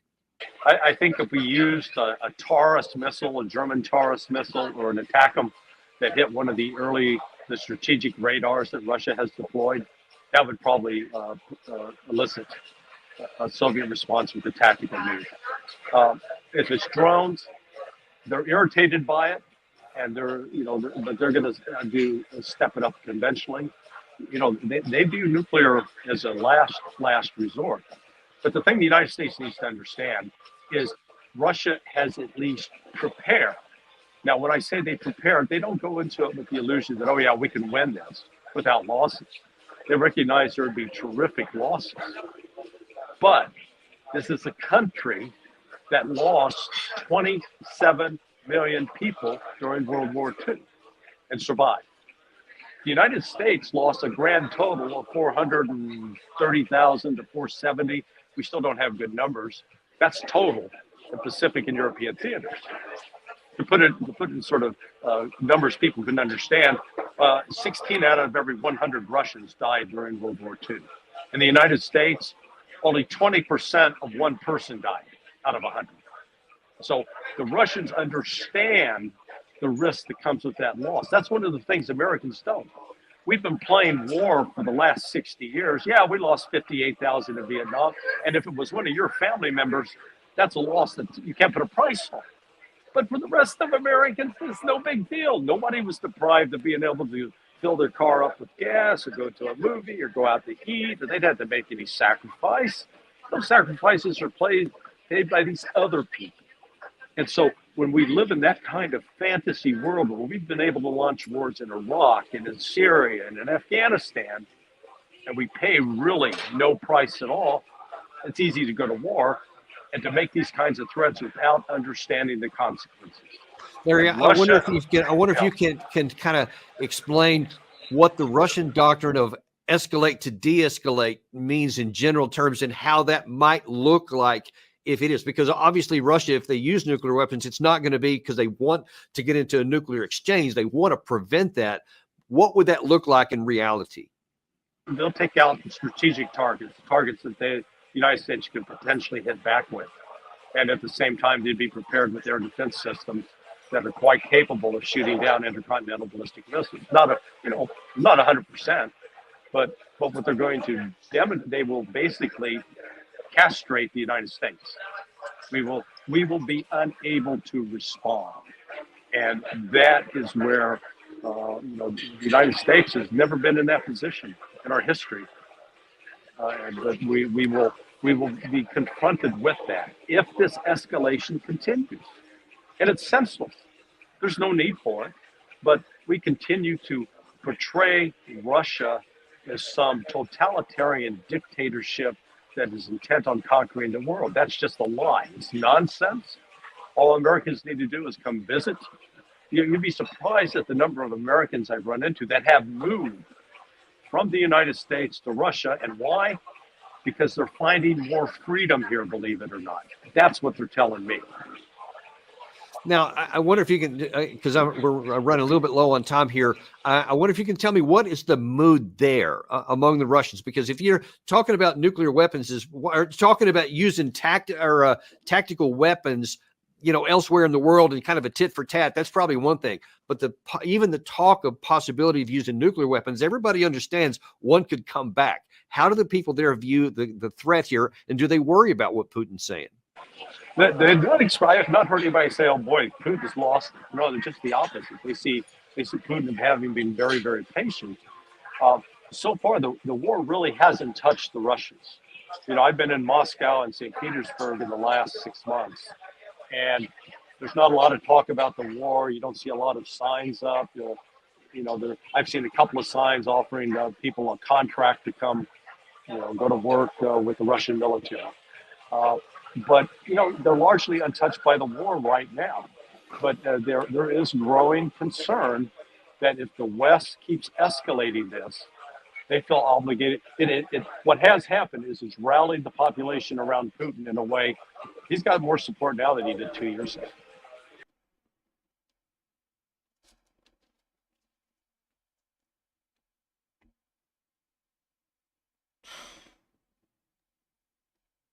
Okay, so that's what you hear, no? Medyo hindi na, nakakatakot and also nakaka-enlighten po ang sinasabi nila. Now, these guys are not ordinary people.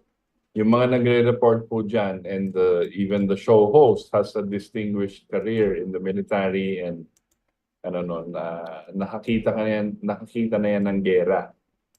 And they're very strategic. And these are the guys that are saying, ang sabi po ng ng reporter ni Larry Johnson. Sabi niya, nandito ako sa Russia and seryosong-seryoso. I've never seen them as serious as they are now because nakikita nila ang delikado talaga yung situation ngayon. At nakikita nila yung US daw parang walang namamahalang matino ngayon. In so many words, they don't believe in the leadership. Kala nila na ma-manage nila. Si Putin, sabi niya to dati na parang kaya niyang i-manage. Pero ngayon po, dahil palapit na, delikado po. At sinasabi dun sa kanina, wala kasing English voiceover, no? Si Putin nagsasalita. Sabi niya, pinapakita niya yung nagsasalita sa harap ng mga cabinet members niya. At sabi niya, in this history, hindi ko alam bakit gumagalaw ng ganyan ng Amerika. Di ba nila alam na meron tayong nuclear doctrine na pwede natin gamitin. At gagamitin natin kung nasa-threaten na yung existence ng buong Russian nation. Make no mistake, Putin looks at it as yung buong nation and history ng Russia ang under threat ngayon ng US. So they are trying to be patient, they are trying to resolve it diplomatically, pero sabi nga ng isa is delikado na tayo. Seryoso na to. At sinasabi nila walang may gusto ng gera, ayaw ng Putin ng gera. What he did in Ukraine, he had to do kasi ginegera na sila since 2014. Yan ang hindi sinasabi sa mga taong bayan. At pinapalabas nila demonyo si Putin, demonyo si Xi Jinping. At kailangan na. Yan po, yung propaganda na po yan na dinidemonize o pinapalabas na masamang tao si Putin tsaka si Xi Jinping. Yes. Yan po ang ginamit ng Germany against the Jews before World War II. Okay? Na propaganda ang ginagamit. So it's the same thing. It's the same thing Franco did. Generalissimo Franco in Spain. It's the same thing that Mussolini did in Italy. They demonize their enemies. Then yung mga tao kasi hindi nag-iisip or they're not informed, nadadala. Sumasama. Pagkatapos noon, gera. Mag-isip-isip po tayo, yan din ang ginagawa. Gamit ang mainstream media dito sa atin. Kat, may isa pa akong video sana pero medyo Pero mukhang maganda yung panghuling video mo Itos Sige, It's just a 7 minutes. 7 minutes na lang yan. Kaya, sige. Oo, Where kaya can pa you naman. play this? This is an interview with a Russian military, Yes. former military naman. Yes. So maganda rin to. Sige. If you remember, Putin once was talking about nuclear bombs. He said that we are not going to be the first who's launching nuclear bomb, but we're not going to be the second. This is a pretty clear message for the West, in my opinion. And Andre, the problem is here that before this conflict in Ukraine started, they were talking the same way, pretty the same way, that the way that Putin is afraid of going into Ukraine because Ukraine will crush Russia. You remember the rhetoric in those days. They really thought that Ukraine can do huge damage to Russia. Well, as I already stated, the intelligence they receive on Russia is provided by imbeciles, essentially, and dissidents. Look at Washington, D.C. And you know what, you throw the stone, you'll hit some fanatic Russophobe like Julia Ioffe or Rebecca Koffler or Max Boot, those people who pretend that they are serious intelligence professionals. They are nobodies. They have no background. They don't understand what real economy is. They don't understand Russian history. They are here in the United States to spite Russia.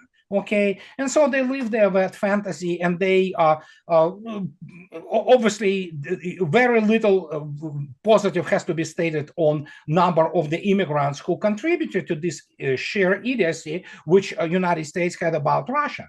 And this didn't start yesterday. It all started during World War II.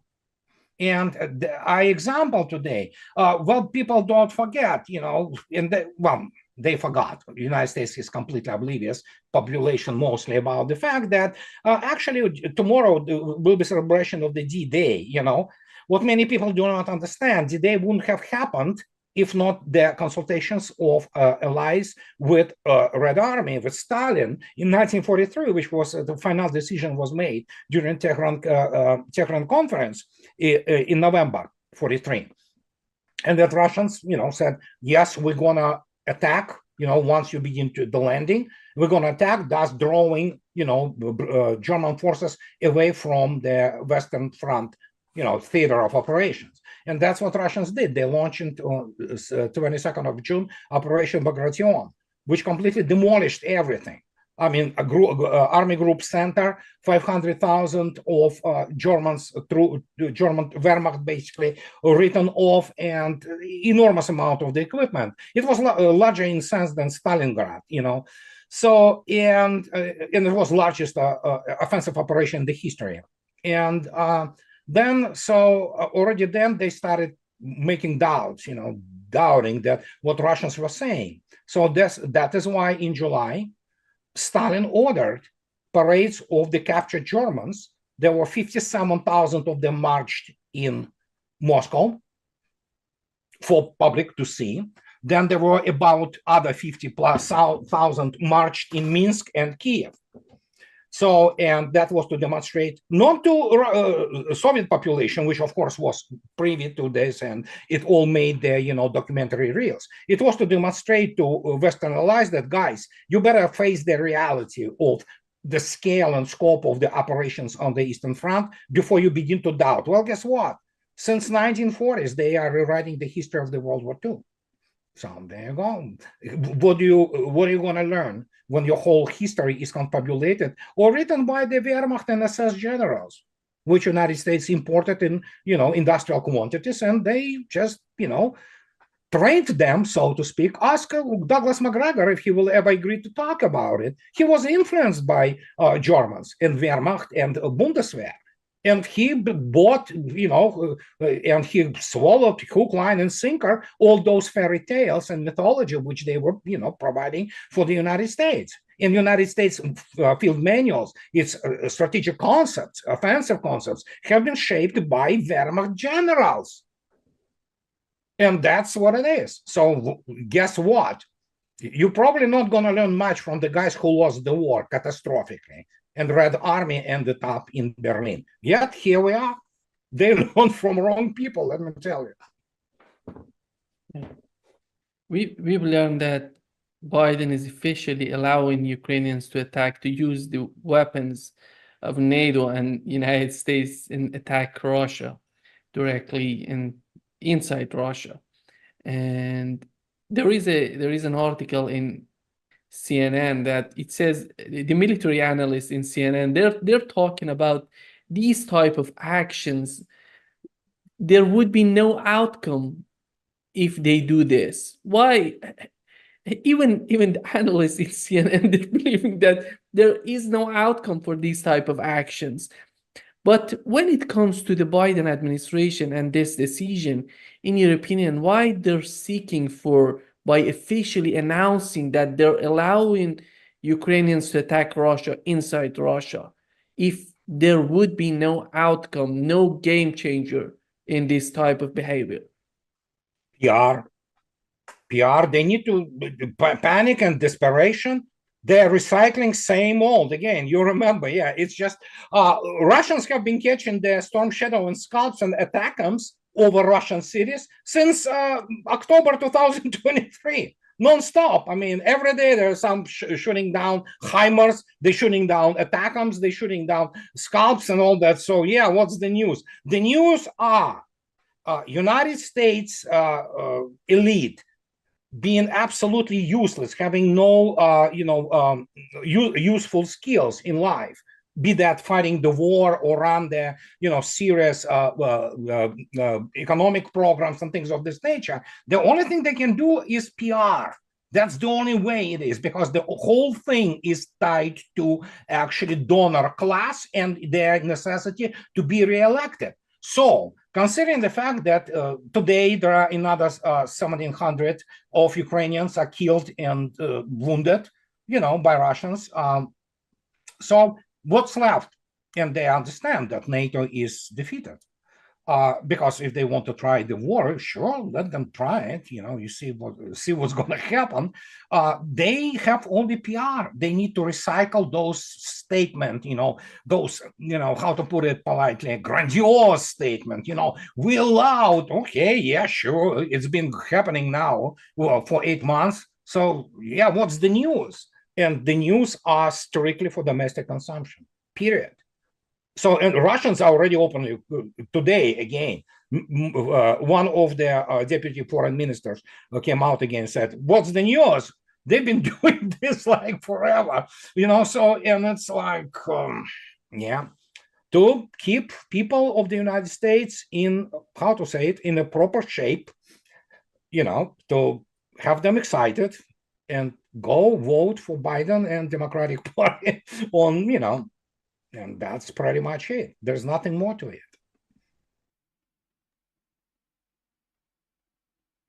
Okay, so that's an excerpt, no? Pero pwede niyong kunin o panoorin yung buong video niyan online, di ba?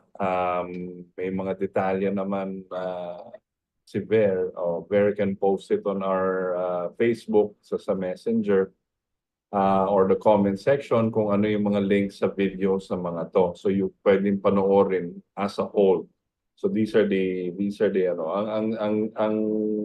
ang hindi nakalagay sa video is they were both shaking their heads na parang hindi nila maintindihan kung ano talagang intensyon ng US. Bakit sila pumipilit at delikado ang mangyayari. Kasi hindi naman pwedeng manahimik lang yung Russia. So we are in, again, I wanted to emphasize nga, tama nga yung topic natin, we are in a very, very dangerous situation. Pinoprovoke ng US, seems to be the US government is provoking and pushing through their proxies using NATO, Zelensky, and other countries. Yes. To push Russia into a potential conflict. And that will involve China and other nations. And parang gusto nila magkagera. At hindi maintindihan ng mga eksperto at nag-warning na sila. The last time we were in this very dangerous position was in 1962. Yung tinatawag na Cuban Missile Crisis na maalala. Because this is World War III. This is nuclear war po. At hindi na yung tinatawag nilang conventional warfare, yung mga sinasabi nilang mga plano, hindi na po. Kasi pag nag-isang nuclear missile po at ay ang pinalipad, bilyones ang mamamatay po. Yun lang po yung namin. At dito tayo sa KDP, responsibilidad po namin ibigay sa mga kababayan natin yung katotohanan. Kaya every Sunday, if we can, we will continue to post things on our Facebook and our websites and all. And plus, every Sunday, if you join us, you will get this type of discourse or discussion na walang makikita dyan sa mga mainstream media kasi hindi nila pinapag-usapan ang dapat pag-usapan. Ayun lang, Kat. Well, obviously, Itos, no, kanina talagang desperate move na eh. Desperado na talaga ang US, lalo na tong grupo ni Biden, no. At talagang ginagamit niya ang Ukraine pang-atake sa Russia, no. And ang gusto ko lang ipasok dito, Itos, is yung magandang balita na nangyari dun sa St. Petersburg, 'di ba? And dun sa tatlong lugar kung saan may mga developments na mga magaganda katulad ng Africa na nagkaroon ng paglagda ng West African Nation of Guinea na MOA kasama ang nuclear power company ng Russia na Rosatom. So, yun, maglalagay sila ng floating nuclear power plant sa mga areas doon. At sa Asia naman, noong June 6 nga, nagkaroon ng agreement para sa China, Kiristan at ang hirap nito isang railway na lang na magbibigay ng interconnectivity hindi lang para sa China at sa Central Asia kundi Central Asia sa Timog Kanlurang Asia, Africa at Europa. And kita mo yung mga development na to, no? Sana ito yung talagang makita ng mga leaders ng maraming mga bansa, no? But anyway, it's time to read the text messages ito sent by our listeners. Their opinion does not necessarily reflect our own, but we reserve the right to read them to the public in the interest of freedom of speech. It's already 8:44 na po ng gabi, Philippine Standard Time. At kayo po ay nakikinig pa rin dito sa impilan ng RMN DZXL 558 kHz AM band at sabayan niyo po kaming napapanood sa pamamagitan po ng social media accounts ng Katipunan Channel. Okay, meron tayong first text mula kay George Balisan. Pogo gambling simula na ng World War III. Okay, mula kay Dorce Dalasan. That's true. I'm here in Europe. I always watch retired General MacGregor, Scott Ritter at marami pang iba. Hinahabol nila ang kanilang young Ukraine para maging sundalo. Kaso ang NATO, desperate. At mula naman, naka-check-in naman sa atin si Hannah May Gam. Good evening po, watching from Leyte.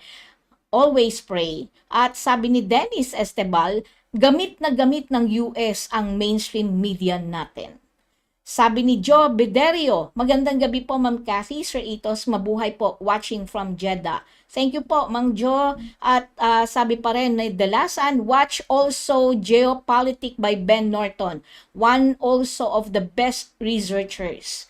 At sabi naman ni Lapi ang Malaya, good PM, lagi ko pinapanood ang military summary update ng war sa Ukraine kung ilang area na nakukuha ng Russia, especially today sa Kharkiv region. At sabi naman ni Juliet Tafe Estacio, thanks for the information. I watch Scott Ritter at General MacGregor. Continue updating us on the subject. Sabi naman ni Boyet Periabras, good evening mga katipon. Nagbalik muli tayo sa kadiliman ng martial law. Nasaksihan ko nung panunupil ng ama at ngayon ang anak naman. Mas masahol pa, dictatorship rules like father, like son. From Subic, watching you, Miss Cathy. Thank you po, kasama po natin si Itos. At mula pa rin kay Noraline May, Almighty God Allah, protect our country and bless the universe. Amen. At sabi ni Ricardo Hurillo, hashtag Free Palestine. At sabi ni Dorce, always follow Harry Slanger and Madam Helga LaRouche. Mula naman kay Virgilio Villanueva, good day Sir Itos and Ma'am Cathy. Naka-check-in si Fernando Rosales sa atin.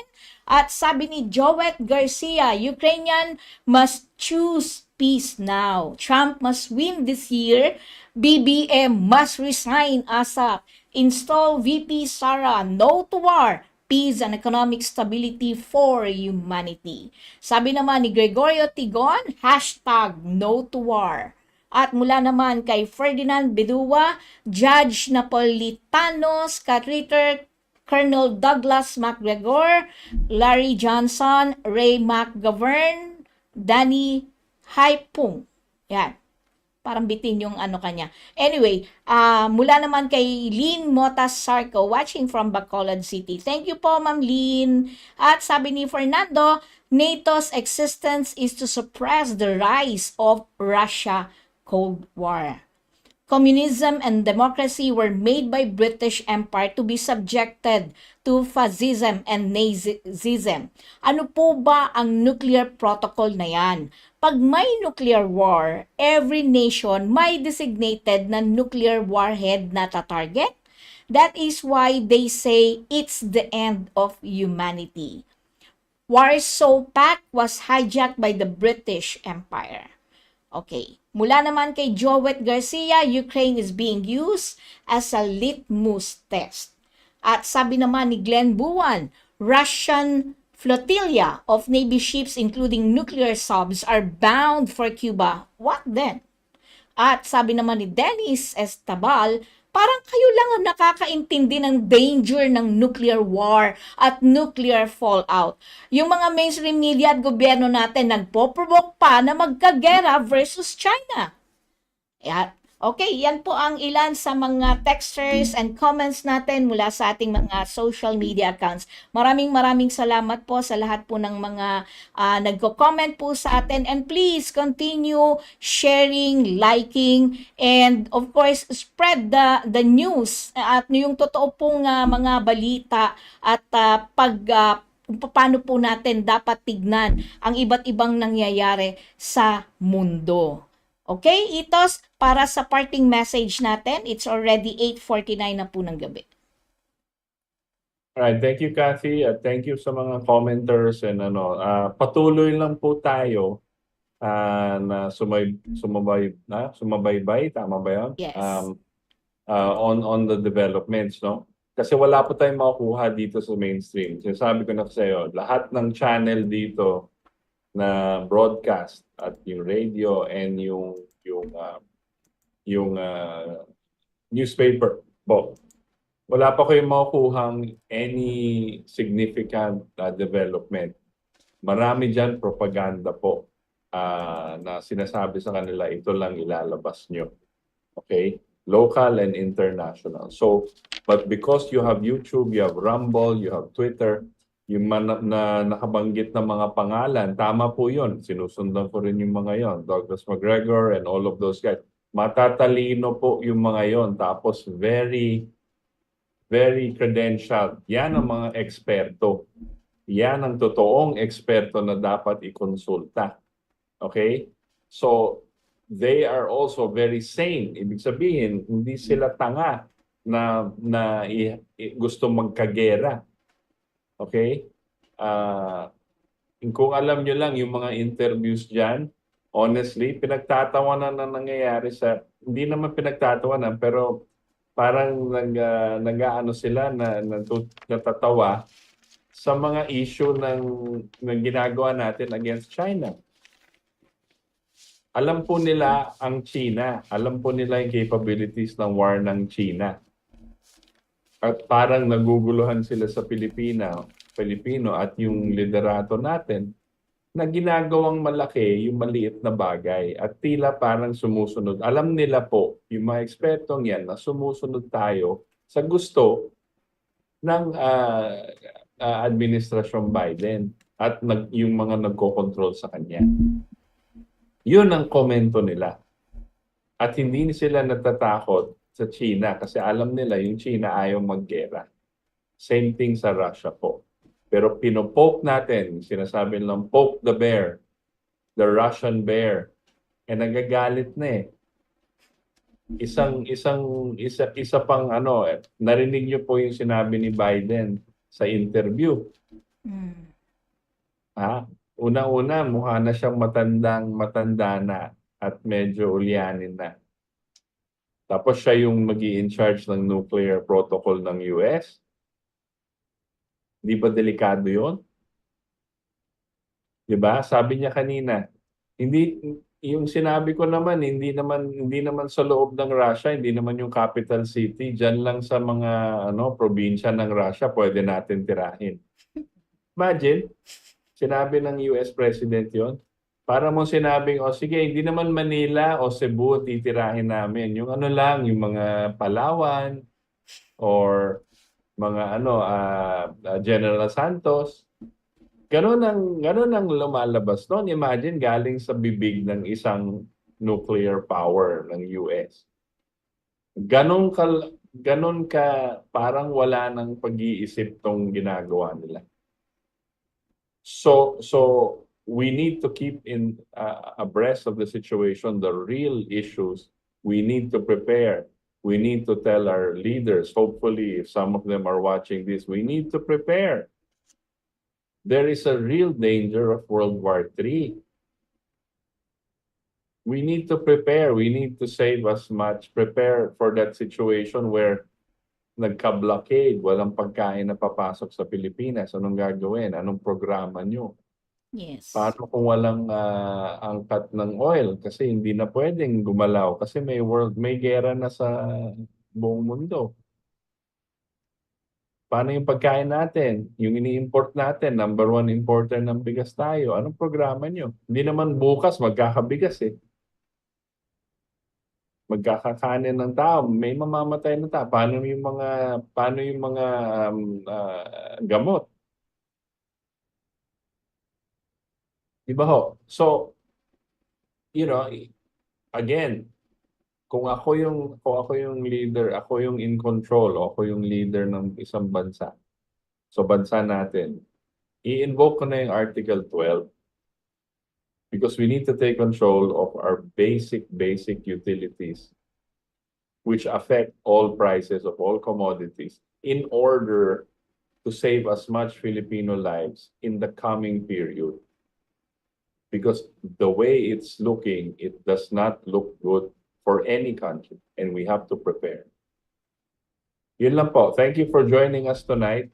Hope you have a good evening. Keep educating yourselves po, and keep watching these other media, yung sa YouTube, yung ibang mga channels. Mas marami kayong matututunan kaysa kung manood lang kayo ng regular news natin at lahat. Thank you po. Thank you, Itos. At lagi po nating sinasabi dito sa ating palatuntunan, maging mapagmatsyag, suriin at alamin ang katotohanan. Maging bukas ang tenga at kaisipan, matutong magsaliksik at balikan ang kasaysayan dahil nagbibigay ito ng aral sa ating lahat upang mailantad kung sino ang tunay na sinungaling na sumisira ng ating bansa. Huwag matakot manindigan sa tama. Ilabas ang katotohanan dahil sa dulo, tayo ang lilikha ng isang makatarungan, mapayapa at maunlad na kinabukasan para sa ating bansa. Gisingin natin ang ating mga pinuno sa publiko at pribadong sektor na ang pangangalaga sa buhay ng tao, pagtataguyod ng pangkalatang kapakanan at kabutihang panlahat ay dapat na kanilang pangunahing interes at pananagutan. Sa ngalan po ng katipon ng palatuntunang ito, ang pamunuan po ng Radio Mindanao Network at Katipunan Channel, lalo na po sa ating mga magagaling na transmitter engineer at technicians, mga broadcast technician natin sa loob ng himpilan ng DZXL at dito sa Katipunan Channel, kay Engineer Domedador Abogado, Valentin Villasica, kay Resurrection Ray Albesa, kay Erwin Makatangay, Cecilio Valencio, Alex Abelon Sr., kay Chris Narvaez, kay Daniel Fagonilo, at kay Richard Ramirez, of course, kay Ver Archivido. Kami po ay pansamantalang nagpapaalam at nagpapasalamat na sinamahan ninyo kami, ang Hora de Peligro ng ating bayan at ng buong mundo. Hanggang sa linggo po muli mga katipon, alas 7 hanggang alas 9 ng gabi. Magandang gabi po sa inyong lahat.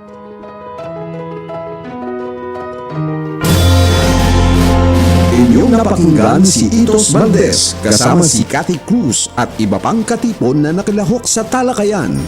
Ating Katipunan. Samahang muli si Itos Valdes sa susunod na linggo alas 7 hanggang alas 9 ng gabi sa himpilan ng RMN DZXL 558 kHz AM band at social media accounts ng Partido KDP. Ating Katipunan.